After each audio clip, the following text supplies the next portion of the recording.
Hello again, and welcome to another edition of the Webcomic Beacon here at webcomicbeacon.com. Part of the Webcast Beacon network at webcastbeacon.com, covering and promoting creativity and the creative process since 2007.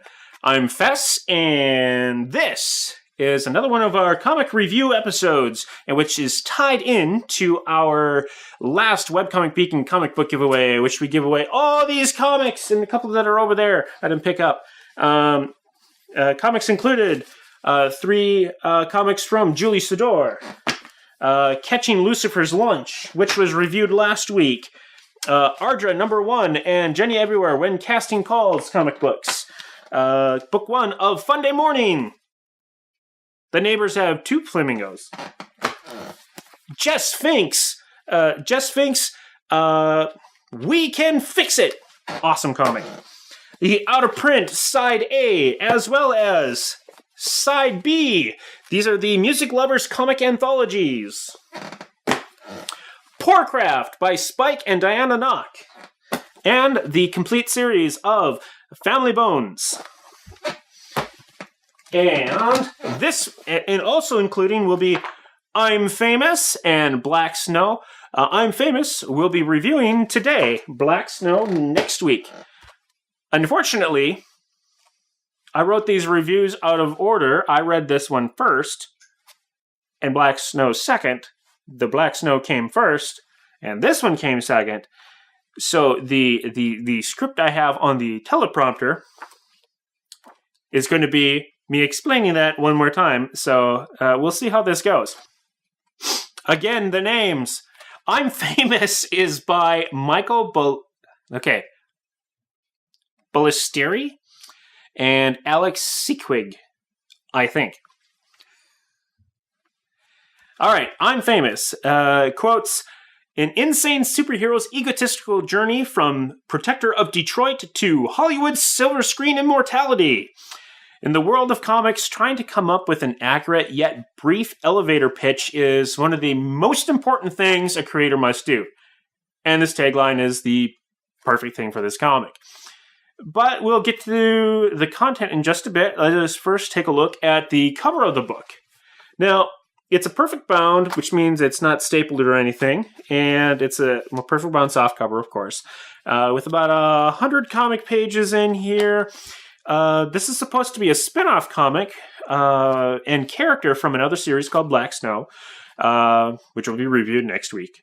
Though this comic book was published first, which is why I read this first. It's got a white border with a red gradient field with the main character and some sort of gesture with the disembodied heads of characters from the comic all around him. No, they are not decapitated. They are all alive and well. I guarantee you that. I mean, I see where they were going with this, but I don't think it was executed very well. Let's see here. The art is not terrible, but it still needs a lot of work. It mostly looks off in some form, but it's functional enough. Okay, so inside the book, however, the art is kind of all over the place. Through the whole book, the art certainly gets better and better, but the consistency of the characters' designs or style, along with proportions, it's just not there. On the same page, or the same note, a character's face may change shape dramatically. Defining lines, coming and going, and sometimes bodily proportions are just way off. I can't accept that this is a style so much as the artist is still learning. I would definitely recommend practicing drawing more consistently and proportionately. Light sketch things and sit back from what you drew to make sure it looks right before you start inking. Practice skeleton drawings of your characters first and shapes and such.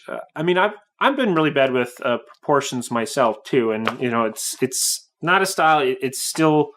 It's still getting there from what I'm seeing. Yeah, another thing I might suggest is maybe try a few different pen sizes or try a brush pen to get some line weight variation.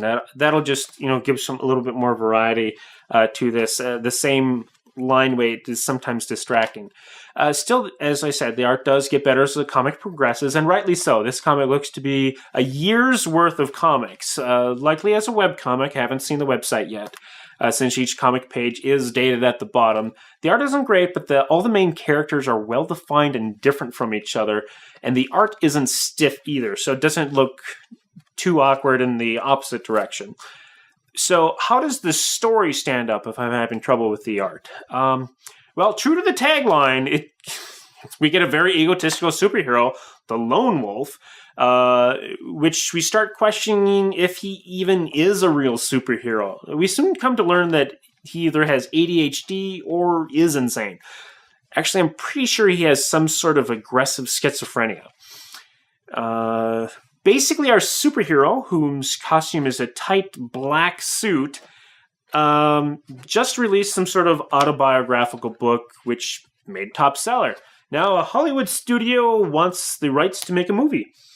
And so here is where we are starting to get introduced to several other characters, which are all sort of quickly developed, but only leaving us with more questions. I'm sure some of them are intentional, like the questions, I mean, since this is a spin-off comic, so they are hopefully more established in an other canon, so somebody new to the series would really not quite get what's going on.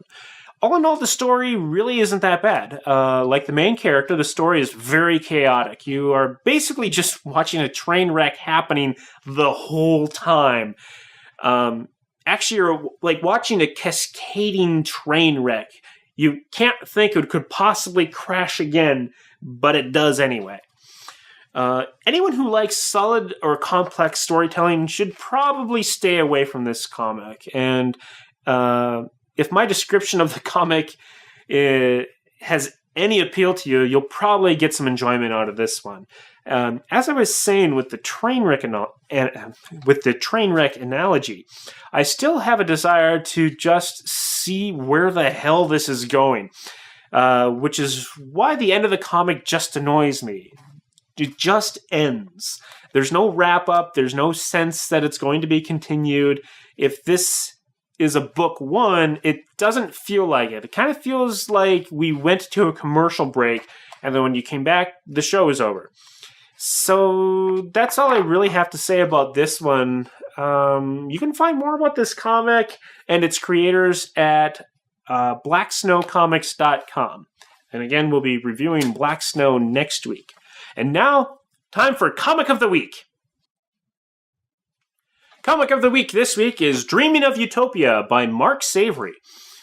The most bizarre thing about this comic is that its creator, who was also on the Webcomic Beacon, originally did a daily newspaper-style comic, almost on the entire other end of the rating scale as what Dreaming of Utopia is. It has violence, drama, socio-political undertones, and harsh language. Oh, and furries! No, not the type of furries you may be thinking. These are people in fursuits living out their lives every day in suit. Whole communities, they deal with the oppression and prejudice, and it's not as simple as they're furries.